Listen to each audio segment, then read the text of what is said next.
밤의 장막이 서울의 낡은 아파트 단지를 뒤덮었을 때 작은 방 안에서는 세상의 소음과 단절된 채 오직 키보드 소리만이 울려 퍼지고 있었다. 6살 이준의 작은 손가락들이 칠흑 같은 키보드 위를 춤추듯 움직였다.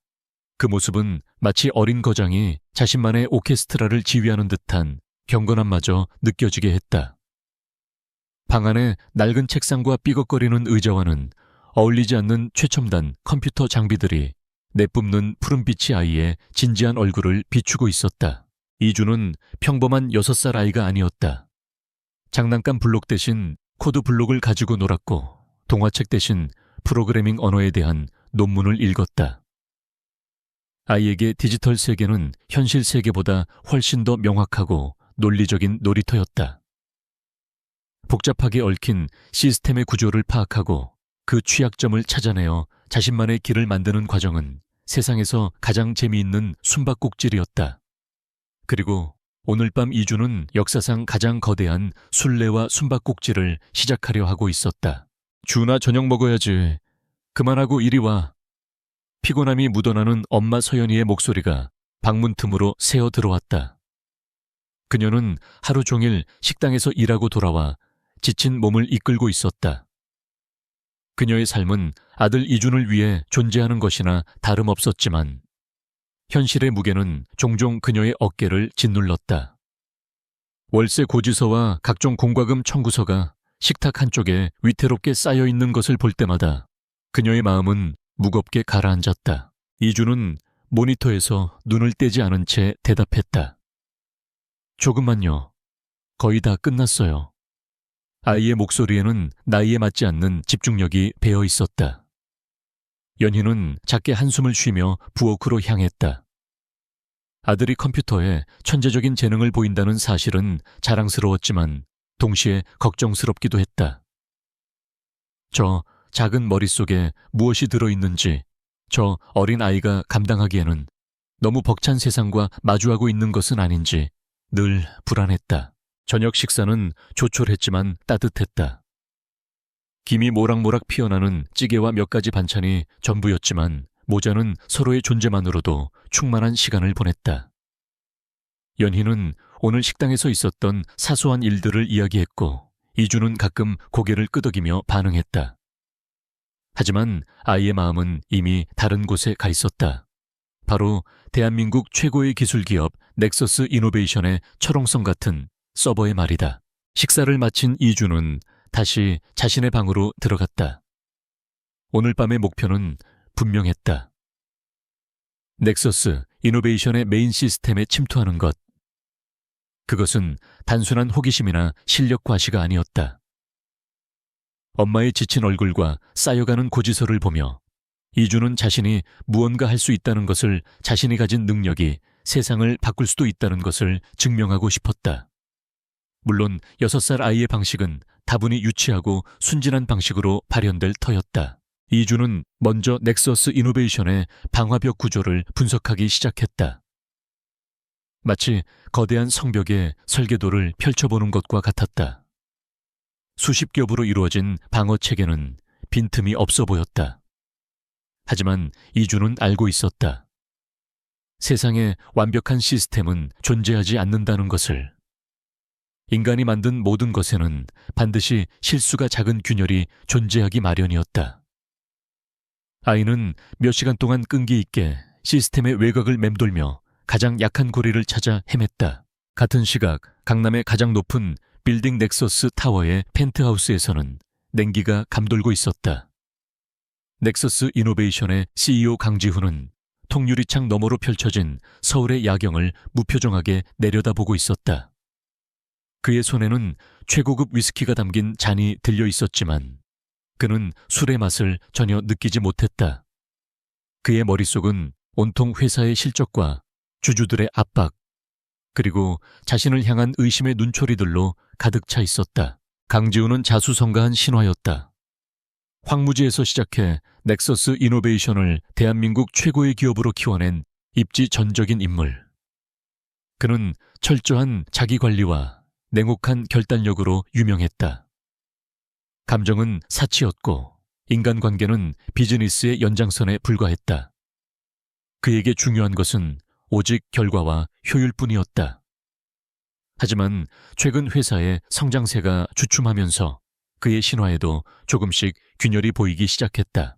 회장님, 이사회의 결정입니다. 비서의 목소리는 조심스러웠지만 단호했다. 강지훈은 돌아보지 않은 채 대답했다. 쓸데없는 소리. 내 결정이 곧 회사의 결정이야. 그의 목소리에는 얼음 같은 냉기가 서려 있었다. 그는 누구의 간섭도 누구의 조언도 원하지 않았다. 모든 것을 자신의 통제에 두어야만 직성이 풀리는 남자였다. 하지만 그는 알지 못했다.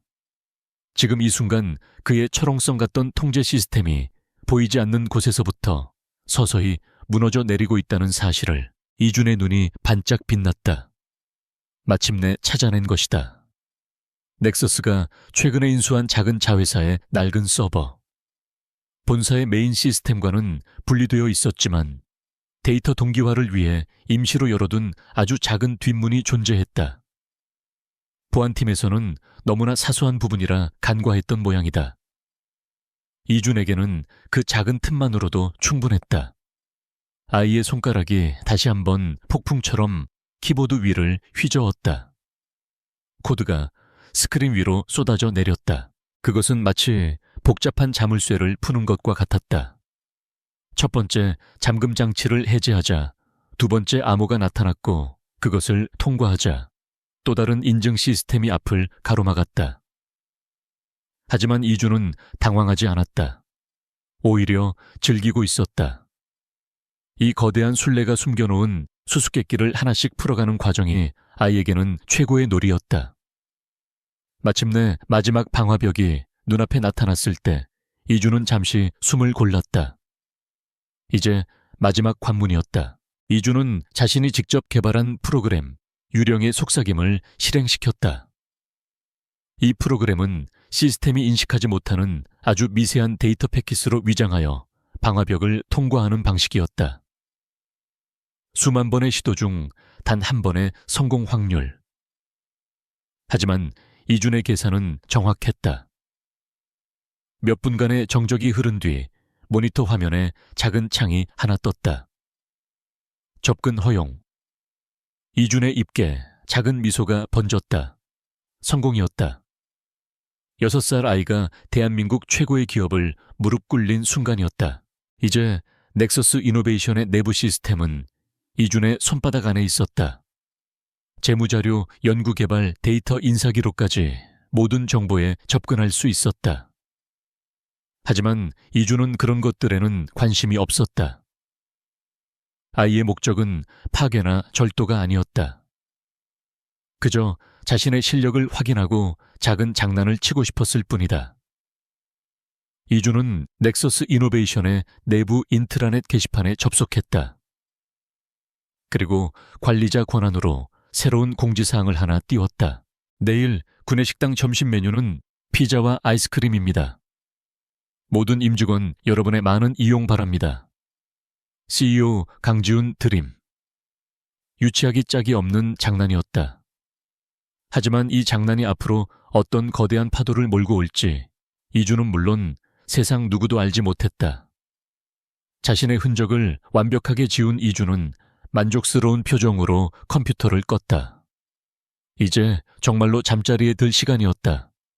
아이는 침대에 눕자마자 깊은 잠에 빠져들었다. 다음 날 아침 넥서스 이노베이션의 보안관제센터는 발칵 뒤집혔다. 야간 근무를 하던 한 직원이 시스템 로그에서 아주 미세한 이상 신호를 발견한 것이다. 일반적인 해킹 시도와는 전혀 다른 패턴이었다. 흔적도 없이 경보 시스템을 우회하여 시스템 깊숙한 곳까지 침투했다가 사라진 유령의 흔적. 처음에는 시스템 오류라고 생각했지만 인트라넷 게시판에 올라온 가짜 공지를 확인한 순간 사태의 심각성을 깨달았다. 보고는 즉시 최고 정보보안 책임자 CISO에게 전달되었고 CISO는 창백해진 얼굴로 CEO 강지훈의 사무실 문을 두드렸다. 강지훈은 이른 아침부터 시작된 긴급 회의 때문에 신경이 날카로워져 있었다. 무슨 일이야? 그의 목소리는 평소보다 훨씬 더 차가웠다. 시소는 땀을 뻘뻘 흘리며 입을 열었다. 회장님, 어젯밤 외부 침입이 있었습니다. 강지훈의 눈썹이 꿈틀했다. 침입 넥서스의 보안 시스템이 뚫렸다는 말인가? 그의 목소리는 조용했지만 그 안에 담긴 분노와 살기는 회의실의 온도를 몇 도는 떨어뜨릴 만큼 강력했다. 시소는 차마 고개를 들지 못하고 대답했다. 네, 그렇습니다. 아직 피해 상황은 파악되지 않았지만 침입자가 최고 관리자 권한을 탈취했던 것으로 보입니다. 회의실에 있던 모든 임원들의 얼굴이 하얗게 질렸다. 넥서스 이노베이션의 보안은 업계 최고 수준이라고 자부해왔다. 국가기관 수준의 방어 시스템을 구축하기 위해 천문학적인 돈을 쏟아부었다. 그런데 그 시스템이 뚫렸다니, 그것도 아무런 흔적도 없이. 강지훈은 자리에서 일어나 창가로 걸어갔다. 그의 등에서는 누구도 감히 말을 걸 수 없는 압도적인 위압감이 뿜어져 나왔다.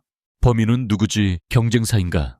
아니면 산업 스파이? 한 임원이 조심스럽게 물었다. 시소는 고개를 저었다. 패턴이 전혀 다릅니다. 보통의 해커들은 금전적 이득이나 정보 탈취를 목적으로 하지만 이번 침입자는 아무것도 훔쳐가지 않았습니다. 그저 시스템을 놀이터처럼 휘젓고 다니다가 사라졌습니다. 마치 자신의 실력을 과시라도 하려는 것처럼요. 그의 설명은 임원들을 더욱 혼란스럽게 만들었다. 강지훈은 여전히 창밖을 바라보고 있었다. 그의 머릿속은 복잡하게 돌아가고 있었다. 분노와 함께 치밀어 오르는 것은 기묘한 종류의 호기심이었다.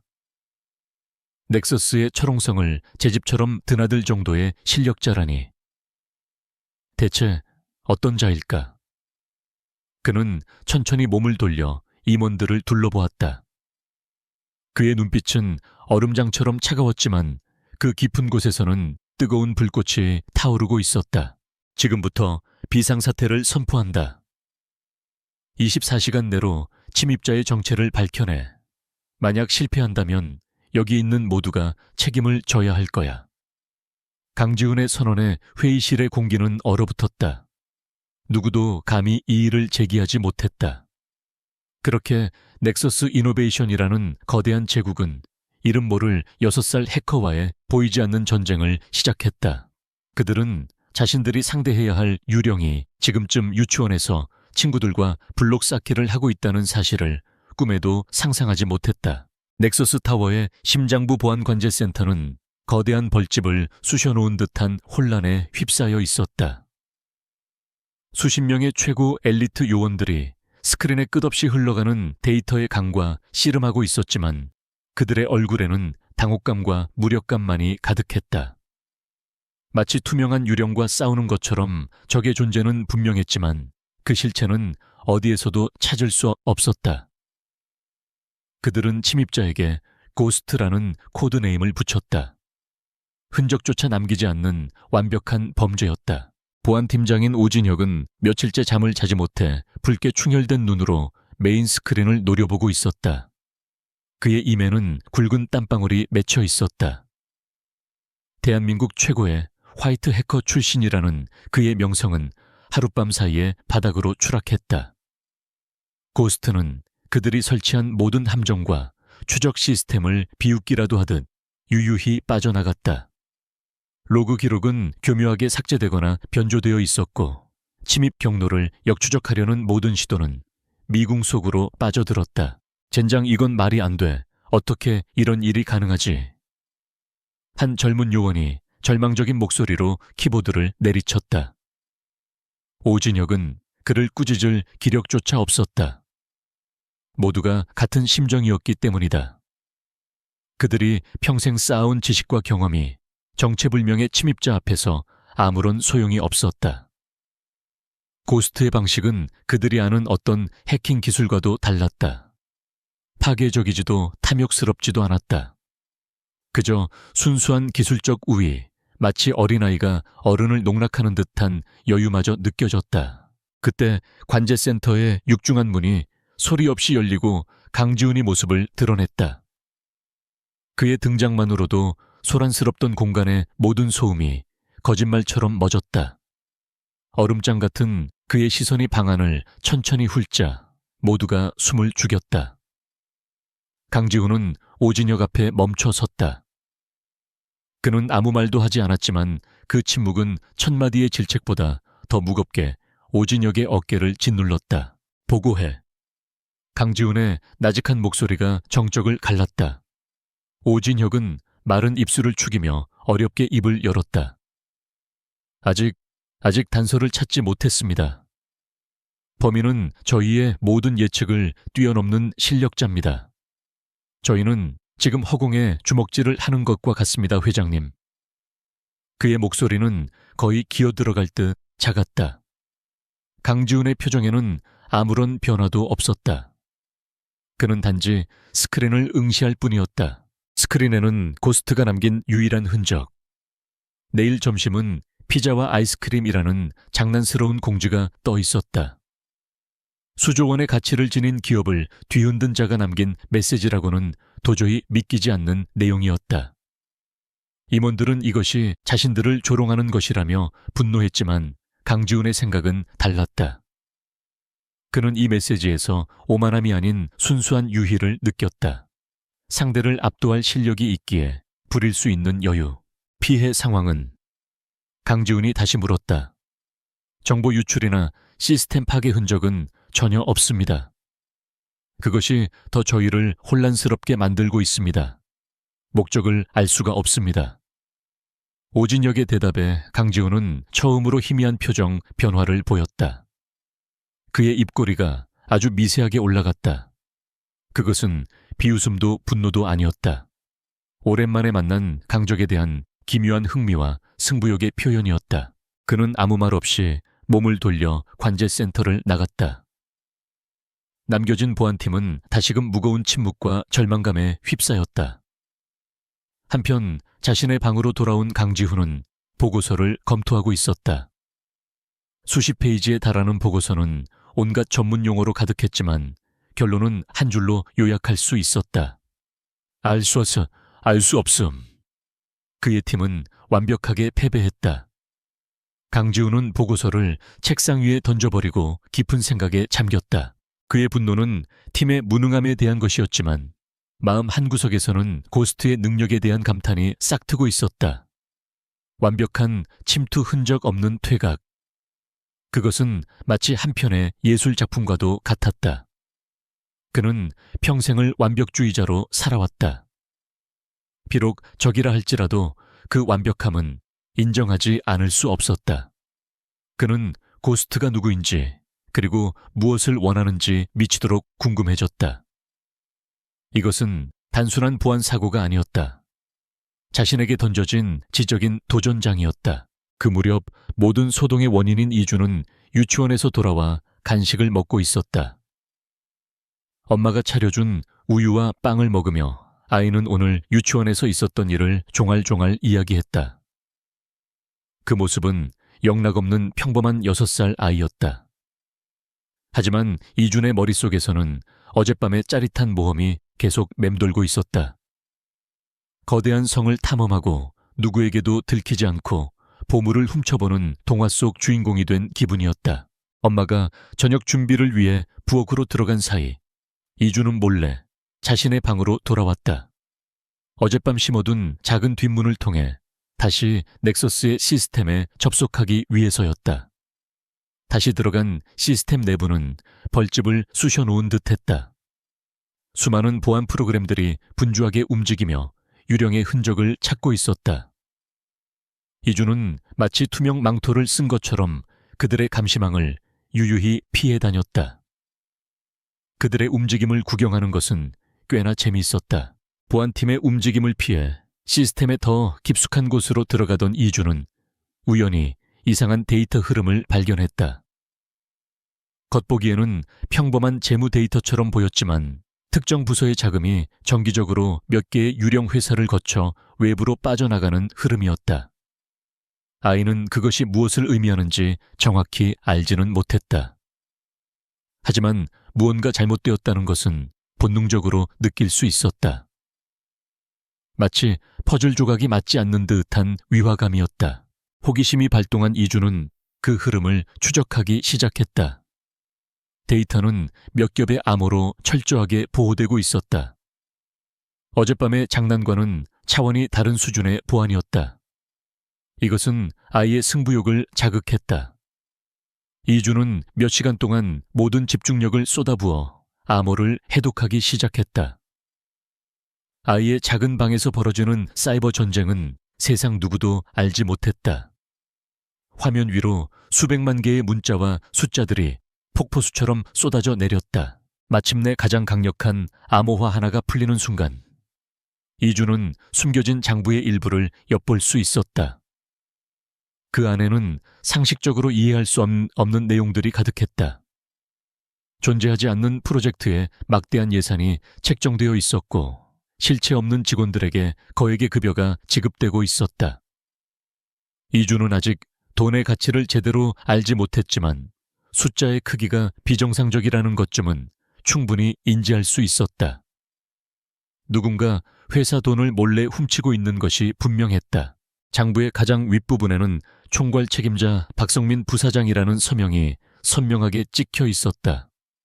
이주는 이것이 나쁜 짓이라는 것을 직감했다. 엄마가 늘 정직하게 살아야 한다고 가르쳤기 때문이다. 아이는 잠시 고민에 빠졌다. 이 사실을 어떻게 알려야 할까? 경찰에 신고하기에는 자신이 해커라는 사실이 걸렸다. 아이는 자신만의 방식으로 이 문제를 해결하기로 마음먹었다.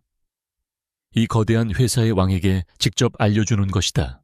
이주는 다시 한번 자신의 능력을 총동원했다.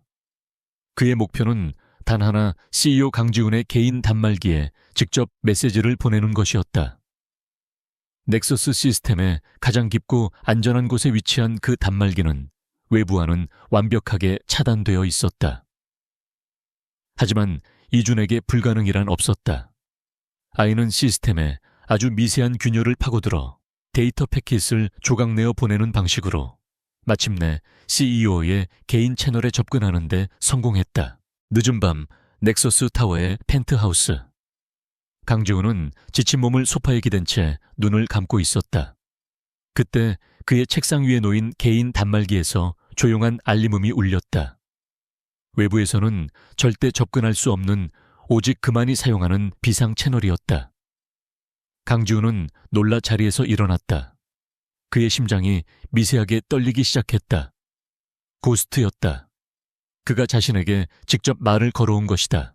단말기 화면에는 단 몇 줄의 짧은 문장이 떠 있었다. 해킹의 흔적도 발신자의 정보도 없었다. 마치 허공에서 나타난 신기루 같았다. 교대한 나무에 병든 가지가 자라고 있네. 가장 탐스러운 열매를 맺는 가지이기에 아무도 그 속이 썩어가는 것을 보지 못하지. 가장 높은 곳에서는 보이지 않는 법. 왕이여 몸을 낮추어 그대의 정원을 살피시게. 그것은 직접적인 고발이 아니었다. 은유와 상징으로 가득 찬 수수께끼였다. 하지만 강지훈은 그 메시지가 담고 있는 무게를 즉시 알아차렸다. 병든 가지. 가장 탐스러운 열매를 맺는 가지. 그의 머릿속에 한 사람의 얼굴이 스쳐 지나갔다. 최근 몇 년간 회사에서 가장 뛰어난 실적을 보여주며 자신의 신임을 한 몸에 받고 있는 인물. 부사장 박성민. 강지훈은 화면에 떠 있는 문장들을 몇 번이고 다시 읽었다. 처음 겪는 해킹에 대한 분노는 이미 사라진 지 오래였다. 이제 그의 마음을 채우는 것은 차가운 이성과 날카로운 의심, 그리고 이 미스터리한 존재에 대한 섬뜩할 정도의 호기심이었다. 고스트는 단순한 해커가 아니었다. 그는 내부의 부패를 알고 있었고 그것을 바로잡기 위해 가장 위험한 방식으로 자신에게 접근했다. 강지훈의 눈빛이 서서히 변하기 시작했다. 지금까지 그는 오직 위를 향해서만 달려왔다. 더 높은 곳으로, 더 넓은 곳으로.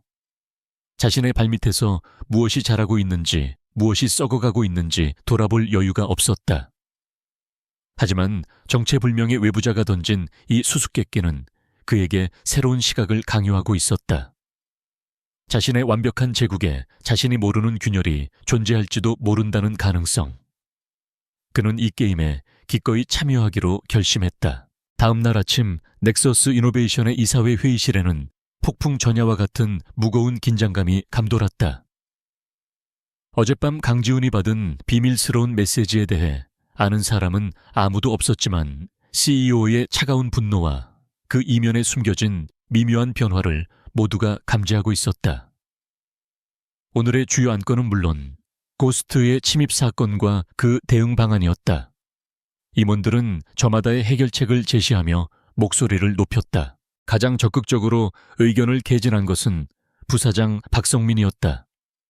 그는 단정하고 신뢰감 있는 외모와 달리 야망과 탐욕으로 가득 찬 인물이었다. 그는 자리에서 일어나 비장한 표정으로 말했다.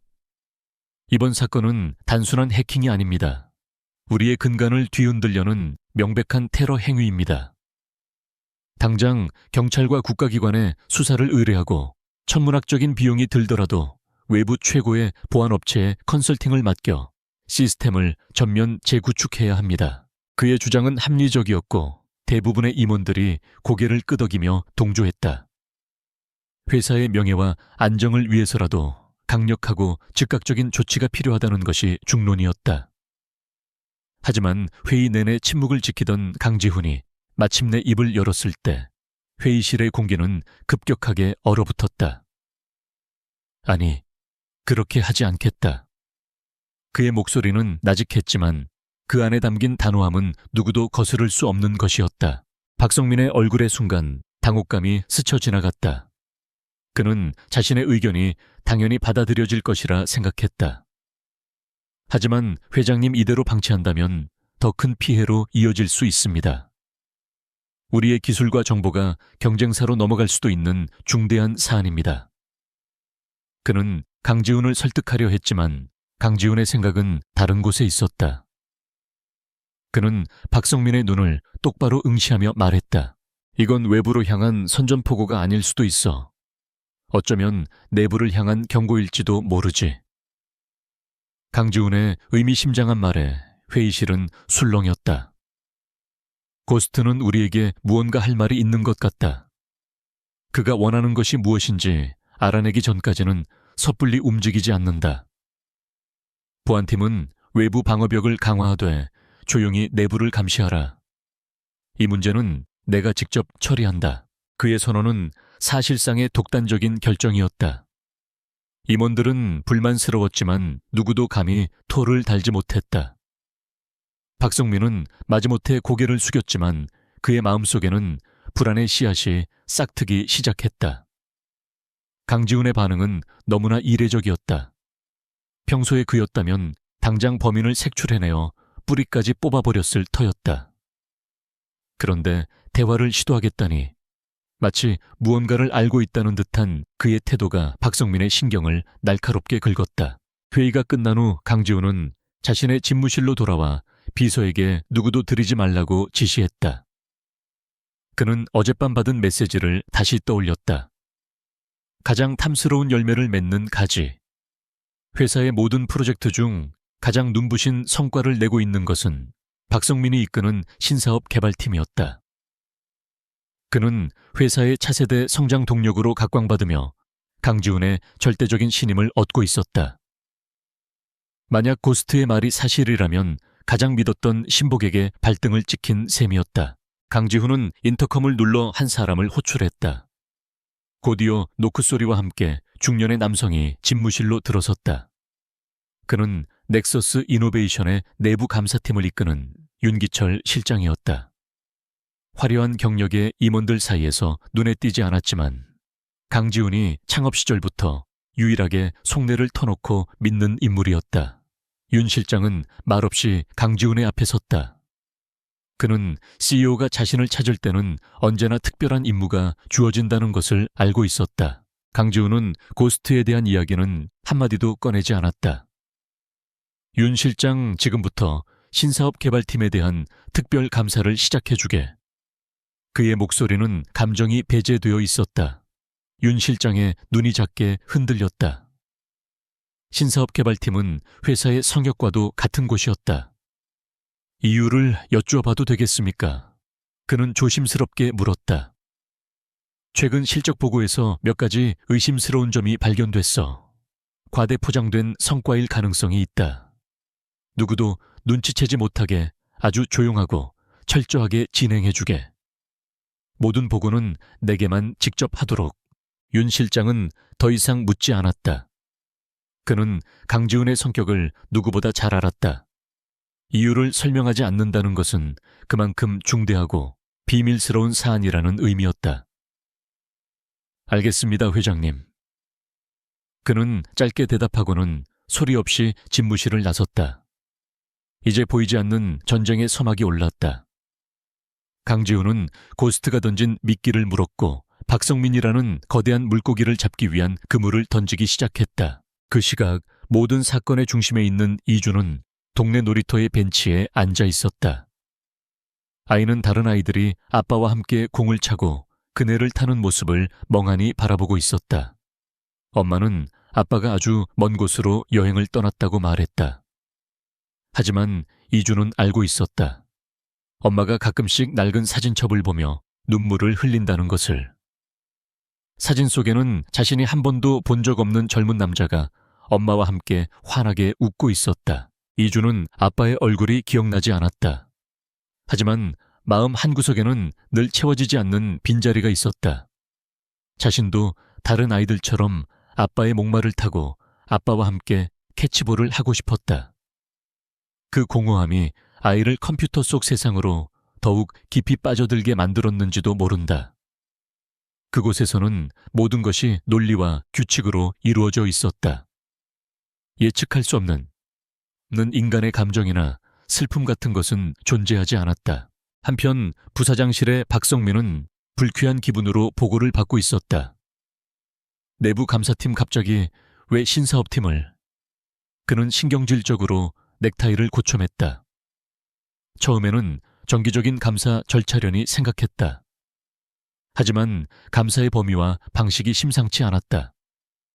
윤기철은 마치 작정이라도 한 듯 가장 민감하고 핵심적인 자료들만 골라서 요구하고 있었다. 자금 집행 내역 계약서 원본, 심지어는 협력업체 리스트까지.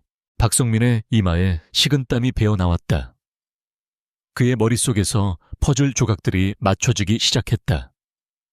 정체불명의 해커 고스트의 침입 강지훈의 이해할 수 없는 반응, 그리고 뒤이은 내부 감사. 이것은 결코 우연일 수 없었다. 누군가 자신의 비리를 알고 강지훈에게 정보를 흘린 것이 분명했다. 도대체 누구지? 내부의 배신자인가? 아니면 외부의 적인가? 그는 초조하게 손톱을 물어뜯었다. 그는 자신의 부하들을 닥달하기 시작했다. 감사팀의 동향을 하나도 빠짐없이 보고하라고 지시했고 회계 장부를 조작했던 공범들에게는 입단속을 시켰다. 하지만 불안감은 좀처럼 가시지 않았다. 윤기철은 기름 먹인 뱀처럼 조용하고 집요하게 파고들고 있었다. 박성민은 자신이 수년에 걸쳐 쌓아 올린 비밀의 성이 작은 균열 하나로 무너져 내릴 수도 있다는 공포에 휩싸였다. 그는 이제 방어만 할 것이 아니라 공격을 준비해야 한다고 생각했다. 그날 밤 윤기철 실장은 강지훈의 집무실을 다시 찾았다. 그의 손에는 얇은 보고서 한 장이 들려 있었다. 회장님, 이상한 점을 하나 발견했습니다. 그는 보고서를 강지훈의 책상 위에 올려놓았다. 보고서에는 아레스테크라는 낯선 이름의 협력업체 정보가 담겨 있었다. 신사업팀이 지난 1년간 가장 많은 대금을 지급한 곳이었다. 하지만 이상하게도 그 회사의 실체는 어디에서도 확인할 수 없었다. 유령 회사일 가능성이 높습니다. 사업자 등록증은 위조되었고 주소지는 존재하지 않는 곳이었습니다. 자금은 이 회사를 거쳐 여러 개의 해외 계좌로 흩어졌습니다. 윤 실장의 보고는 차분했지만 그 내용은 충격적이었다. 박성민이 수천억 원대의 비자금을 조성하고 있다는 명백한 증거였다. 강지훈은 보고서를 든 채 아무 말도 하지 않았다. 그의 얼굴은 분노로 딱딱하게 굳어 있었다. 고스트의 경고는 사실이었다. 자신이 가장 신뢰했던 가지가 썩어가고 있었다. 아니, 이미 속까지 완전히 썩어 문드러져 있었다. 그는 수년간 박성민의 거짓된 충성과 화려한 실적에 완벽하게 속아왔다. 배신감에 온몸이 떨렸지만 그는 감정을 드러내지 않았다. 지금은 분노할 때가 아니었다. 썩은 가지를 잘라내기 위해서는 더 확실한 증거와 결정적인 순간이 필요했다. 강지훈은 윤 실장에게 시선을 고정한 채 나직하게 명령했다. 계속해. 단 2마디였지만 그 안에는 모든 것을 뿌리 뽑겠다는 서늘한 결의가 담겨 있었다. 윤 실장은 말없이 고개를 숙이고 돌아섰다. 이제 주사위는 던져졌다. 강지훈은 고스트와의 기묘한 협력 관계 속에서 자신의 제국을 좀먹는 암적인 존재를 향해 칼을 겨누기 시작했다. 그리고 그 칼날의 반대편에서 박성민 역시 자신의 왕국을 지키기 위한 방역을 준비하고 있었다. 내부 감사의 칼날이 자신의 턱 밑까지 차오른 것을 직감한 박성민은 더 이상 수세에만 머물러 있을 수 없다고 판단했다. 공포는 그를 더욱 교활하고 대담하게 만들었다. 그는 자신이 심어놓은 내부 정보원을 통해 감사팀이 아레스테크의 뒤를 쫓고 있다는 사실을 보고받았다. 이제 시간은 그의 편이 아니었다. 그는 즉시 자신의 비밀스러운 왕국을 지키기 위한 역공을 계획하기 시작했다. 그는 심야에 자신의 공범들을 비밀스러운 장소로 불러 모았다. 모인 자들의 얼굴에는 불안과 초조함이 역력했다. 강지훈 회장이 무언가 눈치챈 것 같네. 윤기철의 감사팀이 우리 숨통을 조여오고 있어. 박성민의 목소리는 낮고 차분했지만 그 안에는 서늘한 살기가 배어 있었다. 공범 중 한 명이 겁에 질린 목소리로 물었다. 그럼 이제 모든 게 끝나는 겁니까? 박성민은 그를 경멸의 눈빛으로 쳐다보며 비웃었다. 끝, 이제 시작일 뿐이야. 이럴 때일수록 더 대담해져야 하는 법이지. 그는 자신의 계획을 설명하기 시작했다. 계획은 2가지였다. 첫째, 연막을 피워 수사망에 혼선을 주는 것. 둘째, 그 연막 뒤에 숨어 마지막으로 한탕을 크게 하고 흔적도 없이 사라지는 것. 그의 눈빛은 벼랑 끝에 몰린 쥐가 아닌 사냥을 앞둔 독사처럼 번뜩였다. 며칠 뒤 넥서스 이노베이션은 다시 한번 해킹 공격을 받았다. 하지만 이번 공격은 고스트의 방식과는 완전히 달랐다. 시끄럽고 조잡했으며 의도적으로 많은 흔적을 남겼다. 해커들은 회사의 비핵심적인 홍보용 서버에 침투해 홈페이지를 변조하는 수준의 장난을 쳤다. 보안팀은 손쉽게 그들을 막아냈고 역추적을 통해 공격의 배후에 외국의 한 경쟁사가 있다는 증거를 찾아냈다. 물론 이 모든 것은 박성민이 꾸민 자작극이었다. 그는 삼류 해커팀을 고용해 의도적으로 소란을 피우게 하고 거짓 증거를 흘려 여론을 조작했다. 곧바로 그는 긴급 기자회견을 자청했다. 수많은 카메라 플래시 앞에서 그는 비장한 표정으로 연설을 시작했다. 최근 우리 회사에 가해진 일련의 사이버 공격은 비열한 경쟁사의 소행임이 명백해졌습니다. 고스트라 불리는 해커 역시 그들이 고용한 산업 스파이일 가능성이 매우 높습니다. 그의 영위는 완벽했다. 언론은 그의 주장을 그대로 받았었고 여론은 넥서스 이노베이션을 동정하며 경쟁사를 비난하기 시작했다. 회사 내부에서도 강지훈의 비밀스러운 내부 감사에 대한 비판의 목소리가 나오기 시작했다. 외부의 적이 명백해진 상황에서 내부를 의심하는 것은 분열을 초래할 뿐이라는 논리였다. 박성민은 이 혼란을 틈타 감사팀의 활동을 위축시키고 자신의 범죄를 은폐할 시간을 벌었다. 자신의 작은 방에서 이 모든 상황을 지켜보고 있던 이주는 박성민의 계략을 즉시 간파했다. 2번째 해킹은 너무나도 어설펐다. 그것은 실력 과시가 아닌 명백한 의도를 가진 연극이었다. 아이는 넥서스 네트워크 내부에서 벌어지는 미세한 변화들을 감지했다. 이전에는 존재하지 않았던 정교한 추적 프로그램들이 거미줄처럼 깔리고 있었다. 그 프로그램들은 오직 한 가지 목적을 가지고 있었다. 바로 고스트, 즉 자기 자신을 찾아내기 위한 것이었다. 그 순간 이주는 처음으로 등골이 서늘해지는 것을 느꼈다. 이건 더 이상 재미있는 숨바꼭질이 아니었다. 자신이 건드린 상대는 자신이 생각했던 것보다 훨씬 더 위험한 인물이었다. 그는 자신을 잡기 위해 회사 전체를 속이고 언론을 조작하고 있었다. 만약 자신의 정체가 발각된다면 엄마와 자신에게 어떤 끔찍한 일이 벌어질지 몰랐다. 6살 아이의 마음속에 처음으로 공포라는 감정이 싹 텄다. 이주는 자신의 접속 흔적을 더욱 철저하게 지우고 한동안 넥서스 시스템에 들어가지 않기로 결심했다. 하지만 이대로 물러설 수는 없었다.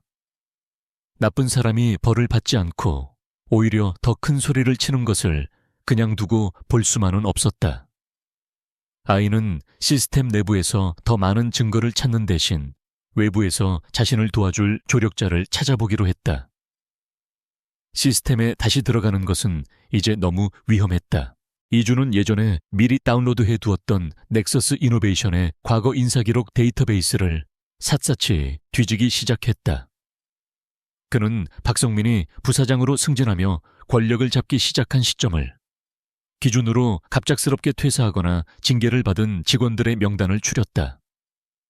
그러던 중 한 사람의 이름이 아이의 눈에 들어왔다. 회계팀의 수석 부장이었던 김진우. 그는 회계 부정 및 직무 태만을 이유로 파면당했다. 하지만 그의 징계 기록은 어딘가 석연치 않았다. 김진우는 20년간 넥서스에서 근무하며 단 한 번의 실수도 없었던 전설적인 회계 전문가였다. 그런 그가 갑자기 회계 부정을 저질렀다는 것은 상식적으로 납득하기 어려웠다. 이주는 그의 파면 시점이 박성민의 비자금 조성이 본격적으로 시작된 시기와 정확히 일치한다는 사실을 발견했다. 아이는 직감했다. 김진우는 무언가를 발견했기 때문에 억울하게 쫓겨난 것이 분명했다. 이주는 김진우의 현재 행방을 추적했다. 대기업에서 쫓겨난 그는 현재 변두리에서 작은 세무회계사무소를 겨우 운영하며 힘겹게 살아가고 있었다. 아이는 그에게 접근할 방법을 고민했다. 자신의 정체를 드러내지 않으면서 그가 자신을 믿게 만들어야 했다. 이주는 전 세계에 흩어져 있는 수십 개의 서버를 경유하는 복잡한 익명 이메일 시스템을 구축했다. 발신지를 절대 추적할 수 없는 완벽한 비밀 통로였다. 그날 오후 낡은 사무실에서 홀로 서류와 씨름하던 김진우는 자신의 컴퓨터에서 울리는 이메일 수신 알림음을 들었다. 스팸 메일이려니 생각하고 무심코 열어본 그의 눈이 휘둥그레졌다. 발신자 불명의 이메일에는 단 한 줄의 문장만 적혀 있었다. 아레스테크의 3차 결제 대금 당신의 서명이 아직도 선명합니다.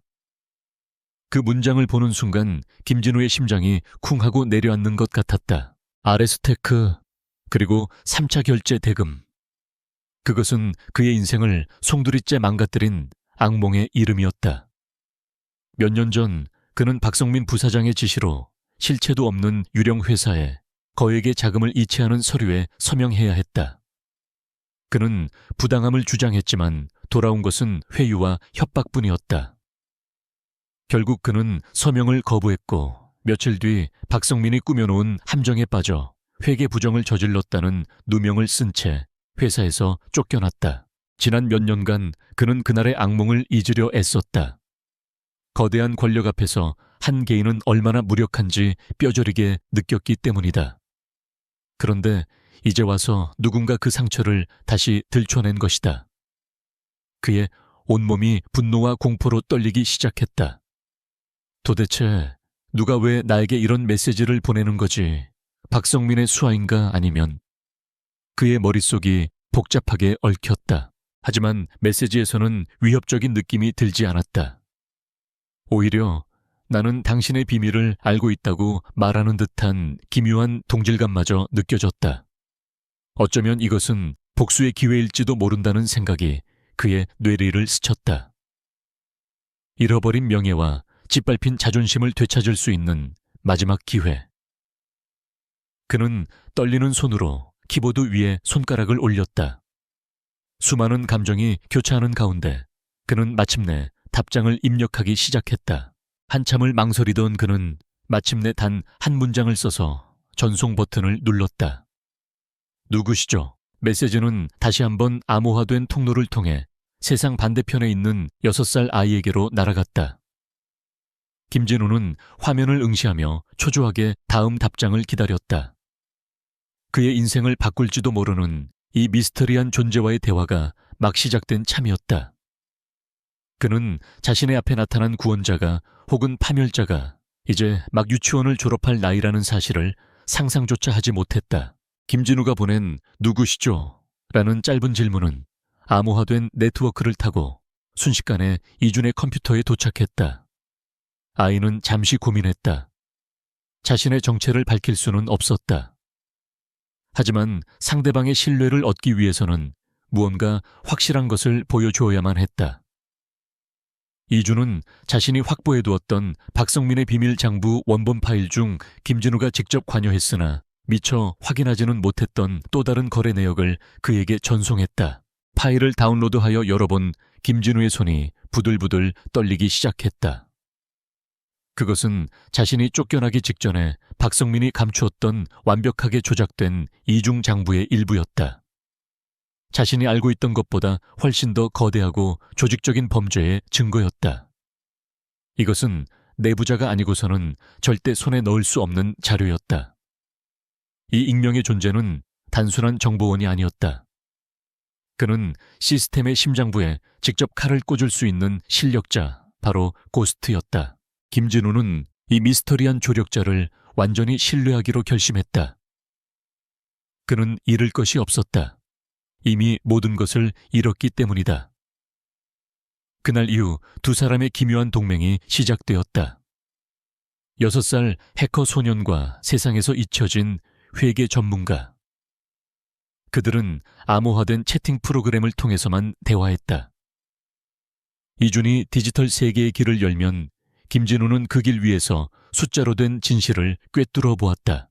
이준은 박성민이 숨겨놓은 데이터의 위치를 정확히 짚어냈고, 김진우는 자신의 전문 지식을 총동원하여 그 데이터가 의미하는 바를 분석했다. 그들의 협업은 상상 이상의 시너지를 냈. 흩어져 있던 퍼즐 조각들이 하나둘 맞춰지면서 수년간 베일에 쌓여있던 거대한 부패의 실체가 서서히 드러나기 시작했다. 박성민이 횡령한 금액은 그들의 예상을 아득히 뛰어넘는 수준이었다. 그는 회사를 거대한 저금통처럼 여기며 돈을 빼돌리고 있었다. 한편 강지훈의 인내심은 서서히 바닥을 드러내고 있었다. 박성민이 터뜨린 언론 플레이 때문에 내부 감사는 큰 압박을 받고 있었다. 공식적인 절차만으로는 박성민의 꼬리를 잡을 수 없다는 것을 깨달은 강지훈은 윤기철 실장에게 더욱 은밀하고 위험한 지시를 내렸다. 공식적인 감사는 이쯤에서 중단하게. 대신 지금부터는 비공식적인 방법으로 박성민의 뒤를 캐도록 해. 그의 사생활, 재산, 과거 행적까지 전부 다. 이것은 명백한 불법 사찰 지시였다. 하지만 윤기철은 군말 없이 따랐다. 그는 강지훈의 이런 모습이 처음이 아니라는 것을 알고 있었다. 회사에 존립이 걸린 문제 앞에서는 수단과 방법을 가리지 않는 것. 그것이 바로 강지훈이라는 남자의 방식이었다. 윤기철은 자신이 신뢰하는 소수의 인원만으로 특별팀을 꾸려 박성민에 대한 전방위적인 뒷조사에 착수했다. 특별팀의 조사는 예상치 못한 방향으로 흘러갔다. 그들은 박성민이 초기에 유령 회사를 설립하는 과정에서 퇴사한 직원들의 명의를 도용했다는 사실을 알아냈다. 명의가 도용된 퇴사자들의 명단을 훑어보던 윤기철은 한 익숙한 이름 앞에서 멈칫했다. 서연희. 그는 그 이름을 기억하고 있었다. 넥서스 초창기 가장 촉망받던 천재적인 여성 연구원이었다. 윤기철은 당시 회사에 떠돌던 소문을 기억해냈다. 젊은 시절의 강지훈과 서연이가 남다른 관계였다는 것.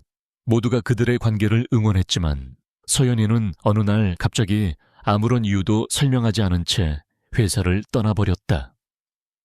그리고 공교롭게도 그녀가 회사를 떠난 시점은 박성민이 처음으로 의심스러운 프로젝트를 시작했던 시기와 정확하게 맞물려 있었다.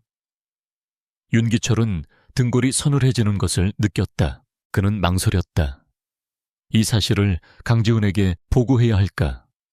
그것은 단순히 기업 비리를 보고하는 차원의 문제가 아니었다. 강지훈의 가장 아픈 과거를 들춰내는 일이었다. 하지만 그는 결국 사실을 그대로 보고하기로 결심했다. 그것이 자신의 임무였기 때문이다. 그는 서연이의 인사기록 파일을 들고 CEO의 집무실 문을 두드렸다. 회장님, 박성민 부사장의 비자금 형성 과정을 추적하던 중 예상치 못한 사실을 발견했습니다. 윤기철은 조심스럽게 서연이의 파일을 강지훈의 책상 위에 올려놓았다. 강지훈은 무심코 파일 표지에 적힌 이름을 보았다. 서연이. 그 이름을 보는 순간 그의 세상이 멈추는 것 같았다. 철옹성 같던 그의 표정이 처음으로 무너져 내렸다. 수년간 굳게 닫아두었던 기억의 수문이 한꺼번에 터져 나왔다. 그의 머릿속에 과거의 한 장면이 영화처럼 스쳐 지나갔다. 아직 회사가 작은 벤처기업이었던 시절 밤늦게까지 연구실에 남아 함께 라면을 끓여 먹던 기억. 성공에 대한 야망과 미래에 대한 불안감을 공유하며 서로를 의지했던 시간들. 그는 그녀를 사랑했다. 하지만 그의 야망은 사랑보다 더 컸다. 일에 미쳐있던 그는 그녀의 외로움을 보지 못했고 사소한 오해는 결국 돌이킬 수 없는 이별을 가져왔다. 그녀가 떠난 뒤에야 그는 후회했다. 뒤늦게 그녀를 찾아 헤맸지만 그녀는 마치 세상에서 증발이라도 한 것처럼 모든 흔적을 지우고 사라진 후였다. 그 이후로 강지훈은 자신의 감정을 봉인해버렸다. 사랑과 같은 나약한 감정은 성공의 방해가 될 뿐이라고 스스로를 세뇌했다. 그렇게 그는 얼음 심장을 가진 냉혹한 기업가 강지훈이 되었다. 그녀의 퇴사 시점이 박성민이 첫 번째 유령 회사를 설립한 시기와 일치합니다. 윤기철의 목소리가 그를 현실로 되돌려 놓았다. 강지훈의 머릿속이 번개처럼 번뜩였다. 서연이가 떠난 것은 지금으로부터 약 7년 전. 시간, 갑작스러운 실종, 그리고 박성민. 전혀 상관없어 보이던 사실들이 하나의 끔찍한 가설로 연결되기 시작했다. 그의 심장이 거칠게 뛰기 시작했다. 그는 윤기철에게 떨리는 목소리로 명령했다. 회사의 모든 자원을 총동원해 무슨 수를 써서라도 서연이의 현재 행방을 찾아내. 이건 내 개인적인 명령이다. 절대 외부에 알려줘서는 안 돼. 그의 눈빛은 더 이상 냉철한 CEO의 것이 아니었다. 잃어버린 과거를 되찾으려는 한 남자의 절박함이 담겨 있었다. 고스트를 쫓던 그의 추격은 이제 새로운 국면을 맞이하고 있었다. 한편 이준과 김진우는 박성민의 모든 범죄를 입증할 수 있는 완벽한 증거 자료를 확보하는 데 성공했다. 그들은 그것을 판도라의 상자라고 불렀다.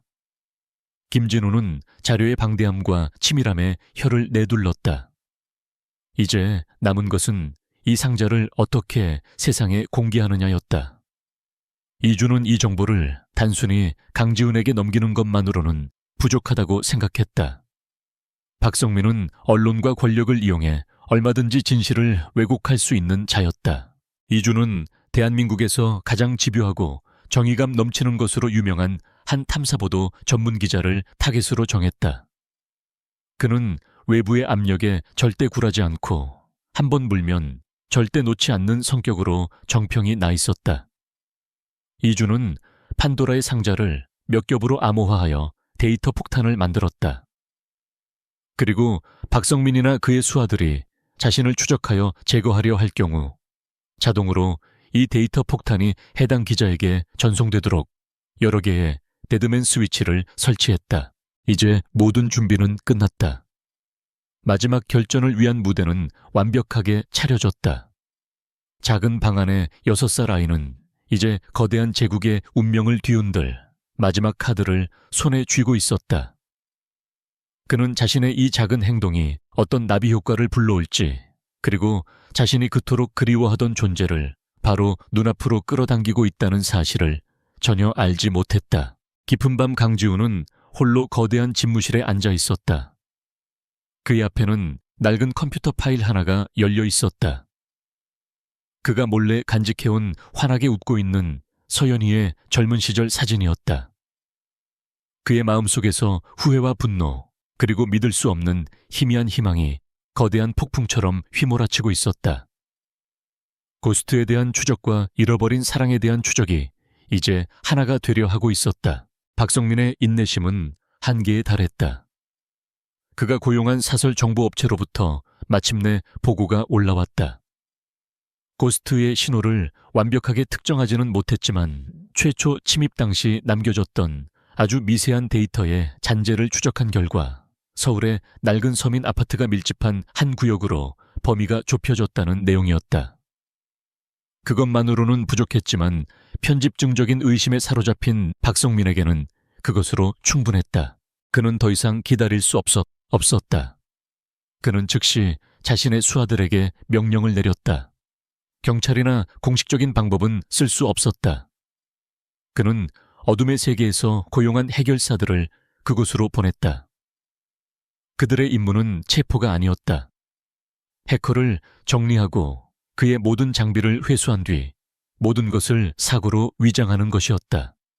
그의 잔혹한 계획은 이제 마지막 단계를 향해 치닫고 있었다. 검은 밴 한 대가 어둠을 뚫고 이준이 사는 아파트를 향해 질주하기 시작했다. 바로 그 시각 강지훈은 윤기철 실장으로부터 그의 인생을 송두리째 뒤흔들 보고를 받고 있었다. 윤 실장의 팀이 마침내 서연이의 거처를 찾아낸 것이다. 그녀는 박성민이 지목한 바로 그 낡은 아파트 단지에 살고 있었다. 그리고 그녀에게는 6살 난 아들 이준이 있었다. 보고서에는 놀이터에서 환하게 웃고 있는 이준의 사진이 첨부되어 있었다. 사진을 보는 순간 강지훈의 머릿속에서 모든 퍼즐 조각이 맞춰졌다. 6살, 천재적인 해킹 실력, 서연이의 아들. 고스트는 산업 스파이도 경쟁사의 요원도 아니었다. 바로 자신이 존재조차 몰랐던 자신의 아들이었다. 심장이 멎는 듯한 충격과 함께 그의 온몸을 끔찍한 공포가 덮쳤다. 그는 박성민이라는 인간이 어떤 자인지 너무나 잘 알았다. 그는 자신의 앞길을 막는 자는 수단과 방법을 가리지 않고 제거해버릴 위인이었다. 지금 이 순간에도 박성민의 칼날이 자신의 아들을 향하고 있을지 모른다는 생각에 피가 거꾸로 솟았다. 강지훈은 평생 처음으로 느껴보는 순수한 공포에 휩싸였다. 하지만 그는 CEO였다.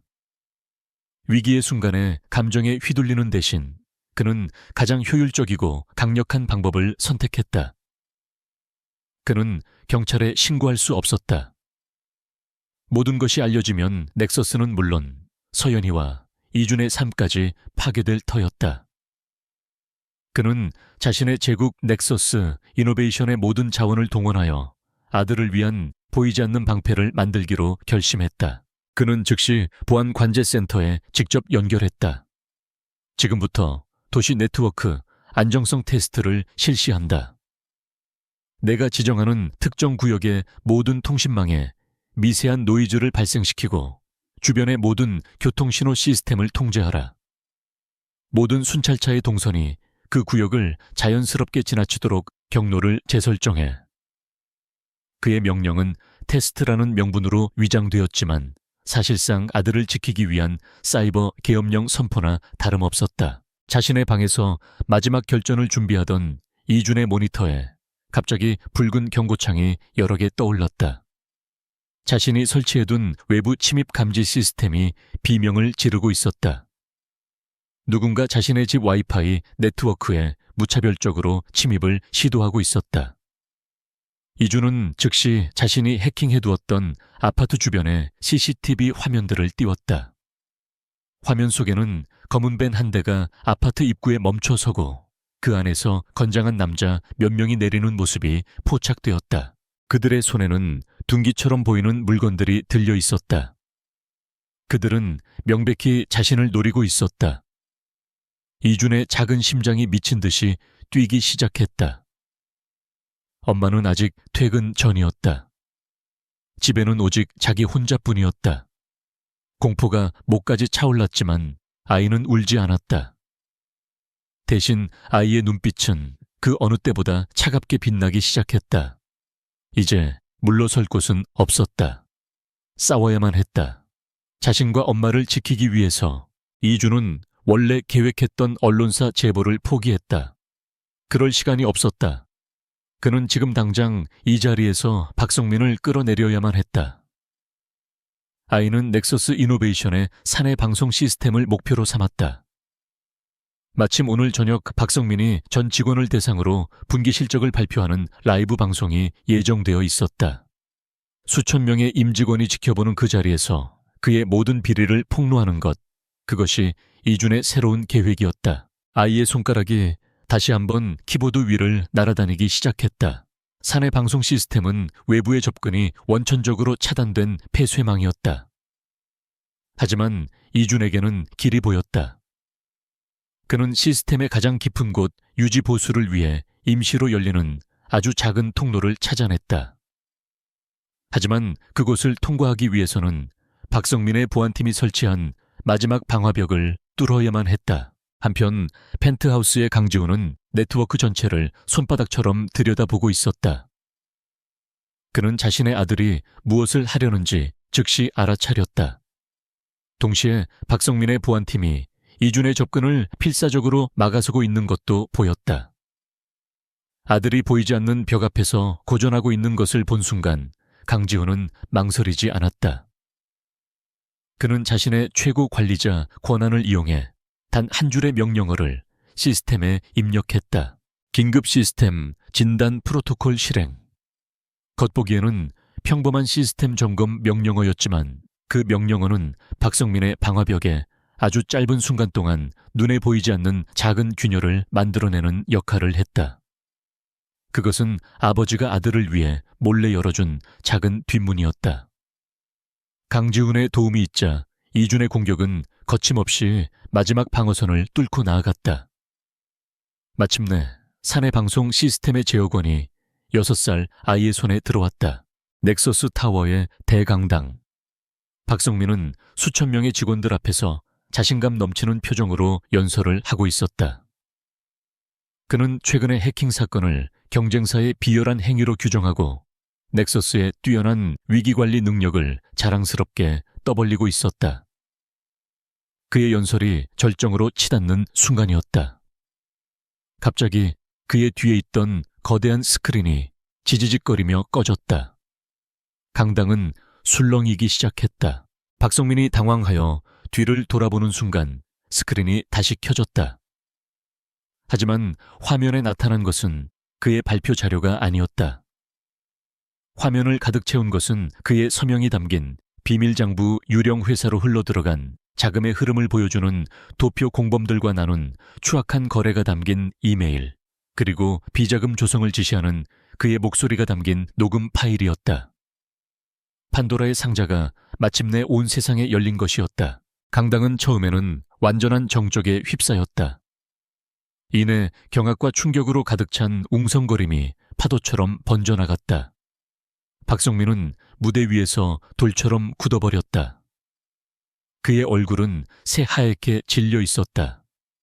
그때 강당의 뒷문이 열리고 미리 대기하고 있던 보안 요원들이 무대 위로 올라왔다. 그들은 강지훈의 비밀 지시에 따라 움직이고 있었다. 그들은 아무 말 없이 박성민의 양팔을 붙잡았다. 자신의 펜트하우스에서 이 모든 광경을 실시간으로 지켜보던 강지훈의 뺨 위로 뜨거운 눈물 한 줄기가 흘러내렸다. 안도와 미안함, 그리고 아들에 대한 무한한 자랑스러움이 뒤섞인 눈물이었다. 같은 시각 이준의 아파트 앞에서는 때마침 그곳을 지나던 순찰차 몇 대가 불법 주차된 검은 밴을 발견하고 검문을 시작했다. 당황한 해결사들은 결국 모두 경찰에 연행되었다. 강지훈이 뿌려놓은 안전망이 완벽하게 작동한 것이다. 모든 것이 끝났음을 직감한 이준은 조용히 컴퓨터를 껐다. 마침 현관문이 열리며 준아 엄마 왔다 하는 피곤하지만 밝은 엄마의 목소리가 들려왔다. 이준은 방에서 뛰어나가 아무것도 모르는 엄마의 품에 와락 안겼다. 자신의 아들이 방금 전 거대한 제국을 뒤흔든 디지털 전쟁에서 승리하고 돌아온 영웅이라는 사실을 서연희는 꿈에도 알지 못했다. 박성민 부사장의 극적인 체포는 넥서스 이노베이션이라는 거대한 제국에 전례 없는 충격파를 던졌다. 다음 날 아침 대한민국의 모든 언론은 넥서스의 내부 비리 사건을 헤드라인으로 대서특필했다. 회사의 주가는 개장과 동시에 폭락했고 투자자들의 불안감은 극에 달했다. 회사는 창립 이래 최대의 위기를 맞이했지만 그 중심에 선 강지훈은 그 어느 때보다 침착하고 냉정했다. 그는 즉시 비상경영체제를 선포하고 언론 앞에 직접 나섰다. 수많은 카메라 앞에서 그는 깊이 고개를 숙였다. 그는 어떤 변명도 책임 회피도 하지 않았다. 그는 회사의 모든 과오를 인정하고 투명한 조사와 강력한 쇄신을 약속했다. 그의 진정성 있는 사과와 흔들림 없는 태도는 오히려 시장에 기묘한 신뢰감을 주었다. 폭락하던 주가는 서서히 진정되기 시작했고 제국은 가까스로 붕괴의 위기에서 벗어났다. 하지만 강지훈의 머릿속은 온통 다른 생각으로 가득 차 있었다. 회사의 운명보다 자신의 명예보다 더 중요한 것이 생겼기 때문이다. 그는 모든 공식 일정을 취소하고 비서에게 오늘 하루는 누구의 연락도 받지 말라고 지시했다. 그는 수십억 원짜리 방탄 리무진 대신 눈에 띄지 않는 평범한 국산 세단을 직접 몰고 넥서스 타워를 빠져나왔다. 그의 여정은 이제 시작이었다. 같은 시각 작은 아파트에서는 평온한 아침이 펼쳐지고 있었다. 서연희는 아들 이준을 위해 따뜻한 아침 식사를 준비하고 있었다. 그녀는 스마트폰으로 넥서스에 대한 뉴스를 보며 혀를 찼다. 자신이 청춘을 바쳤던 회사의 추악한 스캔들에 마음이 아팠지만 한편으로는 강지훈이라는 남자가 여전히 그 자리를 지키고 있다는 사실에 복잡한 심경을 느꼈다. 그녀는 자신의 아들이 그 모든 사건의 중심에 있는 유령이라는 사실은 꿈에도 알지 못했다. 강지훈이 모는 차는 화려한 강남의 거리를 지나 점점 낡고 소박한 풍경 속으로 들어갔다. 그의 여정은 단순히 물리적인 이동이 아니었다. 지난 7년간 자신이 쌓아 올린 성공과 부 그리고 냉혹함이라는 껍질을 벗고 잃어버렸던 과거의 자신을 찾아가는 순례 길과도 같았다. 그의 심장은 평생 겪어본 적 없는 불안과 기대로 거칠게 뛰고 있었다. 그녀가 나를 만나줄까? 나를 용서할 수 있을까? 그리고 내 아들은 나를 받아들여줄까? 마침내 차는 낡은 아파트 단지 앞에 멈춰 섰다. 강지훈은 차 안에서 한참을 망설였다. 수조 원의 거래를 결정할 때도 떨리지 않았던 그의 손이 미세하게 떨리고 있었다. 그는 마침내 결심한 듯 차에서 내려 익숙하면서도 낯선 아파트 건물로 들어섰다. 계단을 오르는 그의 발걸음은 청은망은처럼 무거웠다. 마침내 낡은 현관문 앞에 선 그는 깊은 숨을 들이마시고는 조심스럽게 문을 두드렸다. 얼마 지나지 않아 문이 열렸다. 문을 연 사람은 서연이었다. 7년 만에 마주한 서로의 모습에 두 사람 사이의 시간은 그대로 멈춰버렸다. 그녀의 얼굴에는 세월의 흔적이 희미하게 남아 있었지만 그의 기억 속에 있던 아름다운 미소는 여전했다. 연희는 눈앞에 서 있는 남자가 믿기지 않는다는 듯 충격과 원망, 그리고 그리움이 뒤섞인 복잡한 표정으로 그를 바라보았다. 어떻게 여길... 그녀의 목소리는 미세하게 떨리고 있었다. 강지훈은 어떤 말부터 꺼내야 할지 알 수 없었다. 수만 가지의 사과와 변명이 그의 머릿속을 맴돌았지만 어떤 말도 지금 이 순간의 감정을 표현하기에는 턱없이 부족했다. 그때 연희의 등 뒤에서 작은 아이 하나가 고개를 쏙 내밀었다. 통통한 볼, 호기심으로 가득 찬 까만 눈동자. 아이는 강지훈과 연희를 번갈아 쳐다보았다. 바로 이준이었다. 이준은 눈앞의 남자가 며칠 동안 뉴스에서 계속 보았던 바로 그 사람이라는 것을 알아봤다. 자신이 해킹했던 회사의 왕. 아이는 조금도 겁먹지 않았다. 오히려 흥미롭다는 듯한 표정으로 그를 관찰했다. 강지훈은 이준을 보는 순간 숨을 쉴 수조차 없었다. 아이의 얼굴에는 자신의 어린 시절 모습이 선명하게 새겨져 있었다. 그는 자신의 아들이었다. 의심의 여지가 없었다. 무거운 침묵 끝에 연희는 결국 그를 안으로 들였다. 작은 거실은 세 사람에게는 너무나도 좁게 느껴졌다. 강지훈은 평생 처음으로 자신이 가진 부와 명예가 얼마나 부질없는 것인지를 깨달았다. 그는 조심스럽게 입을 열었다. 그는 이준이 고스트라는 사실은 철저히 숨겼다. 박성민 부사장의 비리를 조사하는 과정에서 당신의 이름이 나왔어. 그가 당신의 명의를 도용했더군. 그 사실을 확인하기 위해 당신을 찾았어. 그의 변명은 서툴렀지만 진심이 담겨 있었다. 연희는 아무 말도 하지 않았다. 그녀의 눈가에 조용히 눈물이 고였다. 지난 7년간 혼자서 아이를 키우며 겪어야 했던 서름과 고통이 한꺼번에 밀려왔다. 왜 이제야 나타난 거야? 왜? 그녀의 목소리에는 원망이 가득했다. 강지훈은 고개를 숙였다. 미안해. 모든 게 내 잘못이었어. 내 성공에 대한 욕심이 내 인생에서 가장 소중한 것을 보지 못하게 만들었어. 그때까지 조용히 두 사람을 지켜보던 이준이 강지훈에게 다가왔다. 아이는 티 없이 맑은 눈으로 그를 올려다보며 말했다. 아저씨, 텔레비전에서 봤는데 많이 피곤해 보여요. 아이의 순수한 한마디는 얼어붙어 있던 모든 감정을 녹여내리는 기적과도 같았다.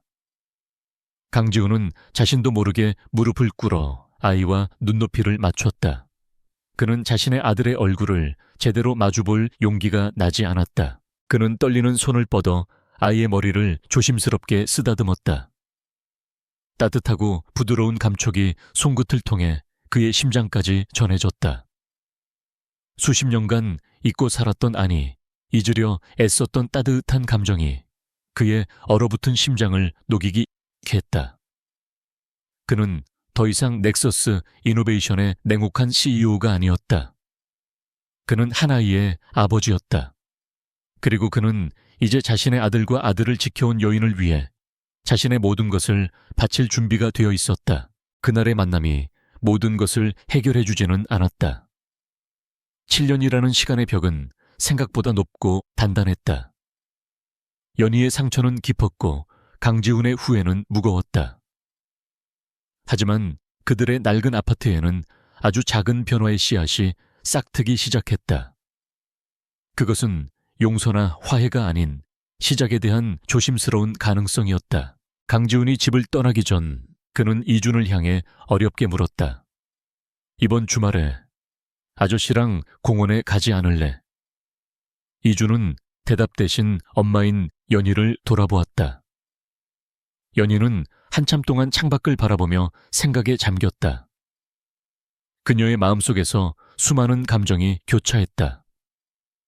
이내 그녀는 천천히 고개를 돌려 아들을 향해 희미하게 고개를 끄덕여 주었다. 그것은 완벽한 용서는 아니었지만 분명한 허락의 신호였다. 이준은 그제야 환하게 웃으며 강지훈에게 대답했다. 네, 좋아요. 아이의 밝은 대답에 강지훈은 세상을 다 가진 듯한 기분을 느꼈다. 그는 연희에게 다시 한번 고개를 숙여 감사를 표하고는 아파트를 나섰다. 계단을 내려오는 그의 발걸음은 더 이상 무겁지 않았다. 디지털 폭풍 속에서 기적처럼 다시 만난 아버지와 아들. 그리고 그들을 감싸 안은 한 여인. 그들의 이야기는 이제 막 새로운 장을 시작하고 있었다.